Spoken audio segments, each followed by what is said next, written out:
لو عايز تستثمر في مكتب إداري في العاصمة الإدارية الجديدة يجيب لك مليون جنيه سنويا والعائد بتاعك يبقى بالدولار فتبقى مطمن مهما حصل تضخم، تقدر تستثمر معانا في مكتب إداري في نايل بزنس سيتي. تمن الوحدة فيه 7 مليون 700، نقدر ندفع مقدم 15%، يعني مليون 150 ألف جنيه قسط على 7 سنوات.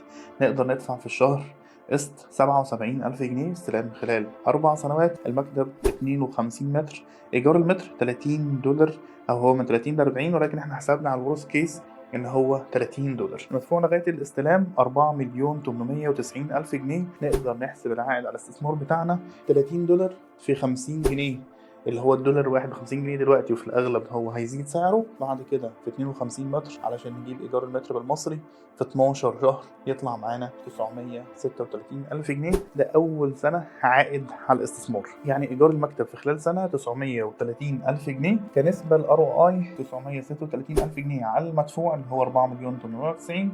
نضربه في 100 يطلع لنا 18%. ده اول سنه. تاني سنه بنزود 10%، ده مينيمم، يطلع معايا مليون 29 ألف جنيه، يعني 21%. وكل سنة هيزيد، يعني تالت سنة هيبقى 23.5%، رابع سنة وهكذا هيزيد. لو حبيت تستثمر استثمار مضمون يجيب لك عائد بالدولار في أقوى مشروع موجود في العاصمة كلها، تقدر تتواصل معايا على الرقم الموجود قدامك على الشاشة على الواتساب، وأنا هساعدك أنا وكل استشاريين معتمدين من شركة ARG. تواصل معانا دلوقتي على الواتساب وهنساعدك توصل لأعلى قيمة مقابل سعر. كل ده بخدمة مجانية بنسبة 100%.